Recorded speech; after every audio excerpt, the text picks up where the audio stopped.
Hey, what's up, guys? I thought I'd do a quick video about my impressions on the SB150 Cascade Link mod.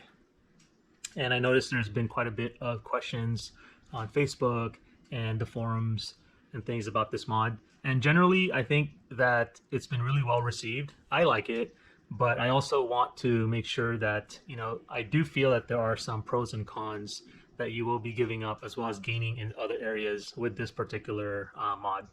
So if you see, other videos on this channel, I'm not new to modifying things.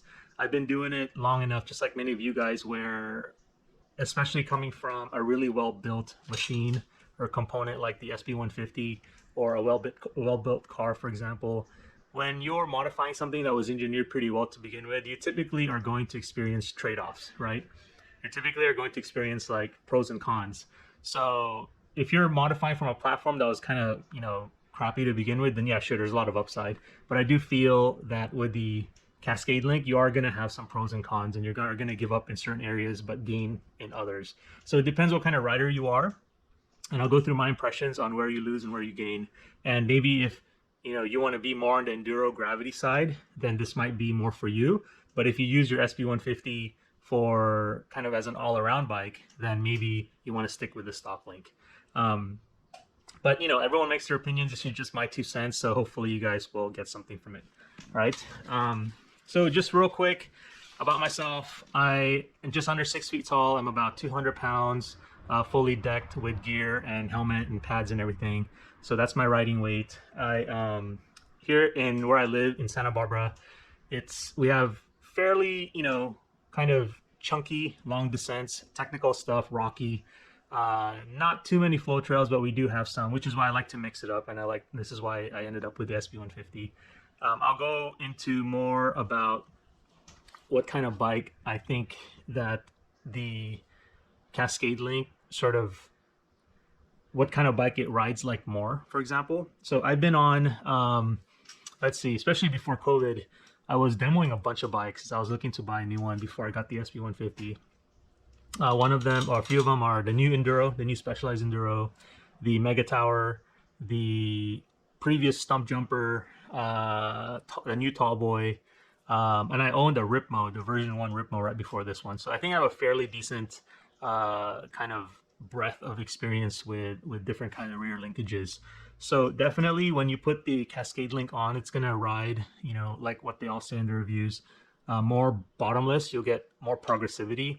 So with the Cascade Link, that initial 5 to 10 millimeters of shock stroke is going to be pretty soft, but the progressivity, where the last end of the shock stroke is going to be a lot more supportive, right? So pumping, hook to flats, those kinds of things will feel better with more progressivity.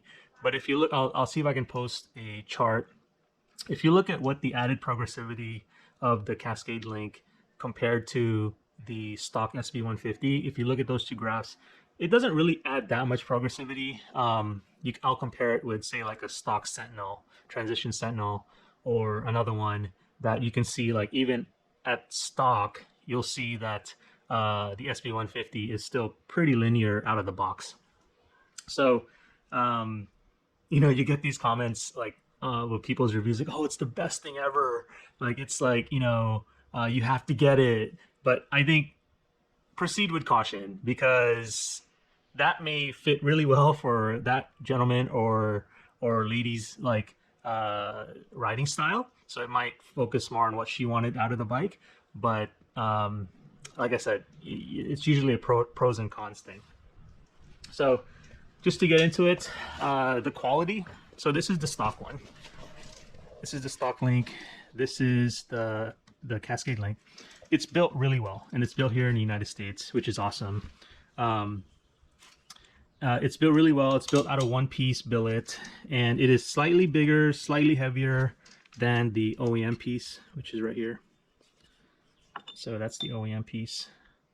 And I like that this is one-piece billet. So I know some of the other Cascade Links, this middle section right here, because they probably couldn't do the machining as detailed, is bolted on. But in this case, this one is full one piece, which is like awesome. I probably wouldn't have gotten it if it was if it had the middle cross section here that was screwed into each other. But still, I'm sure they engineered that and they figured out how to make that work. So anyway, I just thought that was a plus.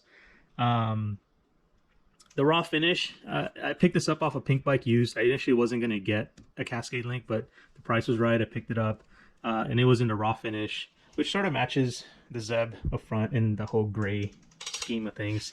But yeah, so this is the original black finish right here.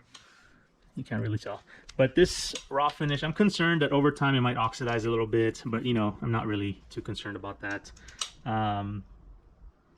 Like I said, the progression difference between this and the stock link isn't like a majorly huge difference, but you will notice, in my opinion, because this drops the bottom bracket height by 7 millimeters. So I'm on 170 cranks, and while I'll be honest, it's not like a huge deal, but because over here we have pretty technical, pretty rocky terrain, it does get a little bit annoying, because you're having to pay attention more and you're having to avoid like certain rocks and obstacles so you don't pedal strike. So what I've done instead is, I've been on this a couple rides now. What I've done instead was I've increased my air pressure can. So instead of riding at the factory recommended 30% sag, I'm now riding between 25 to 28% sag on here, just to raise that bottom bracket height a little bit. And I found that the compromise with the damping is not really that much. Like, you notice it a little bit versus 30%, but I think 25 to 28% is kind of my happy medium. And one of the reasons why I also wanted to raise the sag point was, in my opinion, the Switch Infinity at sag is kind of in a, it was designed to, this pivot is designed to be in a specific spot when you're at sag and you're pedaling. So if you're lowering the bottom bracket by 7 millimeters and you're still at 30% sag, this is potentially not in the most optimal position for pedaling wise. So that's why I raised it up a little bit. Now that's going to be up to you whether or not you want to do that or not, but I found that to be kind of the happy medium, was to just increase the pressure. By the way, because the progressivity in the initial stroke is much higher, the leverage ratio I meant, then obviously for every 5 or 10 millimeters of shock stroke, that initial shock stroke is going to require, it's going to be easier to push that shock stroke in because of the leverage ratio. So what I had to do was I had to increase the pressure in the shock, the air pressure in the shock. Something like, I used to have it like around 200 psi for my weight. Now I have it between 215, 220, 223, somewhere around there, just to maintain that 25 to 30% sag height. So keep that in mind if you're gonna put a coil in here. So I actually do have a coil over there. If you want to put a coil in here, if you're like, say, between a 400 or a 450 range, I would say go up one, because that increased progressivity, you need to account for that in the sag. So just my 2 cents. So anyway, let's see here. I'd say adding the Cascade link is probably like adding a chip adjustment, like a lower chip adjustment somewhere in here. It does kind of feel that way. The bike feels slacker. It feels lower in the rear. It does affect a little bit of the climbing because of that. Can I get used to it? Yeah, totally. It's easy to get used to. But initially, as you jump on the bike after putting on the Cascade link for the first time, you do feel slacker. Like the whole bike is just slacked out. Not a huge difference, but you notice it. One thing I have thought about to decrease the pedal strikes was to go with a 165 crank instead of the 170. But in general, to wrap it up in a nutshell, the Cascade link will make your rear end feel more like the Specialized Enduro, will feel more like the Mega Tower. I'm not quite there, but it'll be more along that side of the spectrum. It will feel less like a tall boy. It'll feel less like a Ripmo. It'll feel less like even like a Ripley, right? So I've always liked that the stock SB150 was kind of in between. If you put the Cascade link, it'll feel more like a SB165 in the rear. So if that's what you're going after, and you know that there's going to be some pros and cons, because you buy a 165 for one reason and you buy a 150 for one reason, or you buy a Ripmo for one reason versus say like a Specialized Enduro. You buy all those different bikes for different reasons, and by modifying the SB150, you will make it ride in that kind of, you will push it more towards the enduro side of the spectrum, in my opinion. So have I, but it does match the Zeb, you know, up here a little bit better. And hang on, let me see, how do I? So one thing I have noticed that with the Cascade link, I have been favoring the Zeb a little bit less, meaning like I'm not quite, see, this is my last run. I haven't really quite used all of the travel on this. I just noticed that. And so I have been kind of riding off the back of this a little bit more, and not like a huge thing, but I used to, you know, with the factory link, I used to be really reliant heavily on the damping of the Zeb.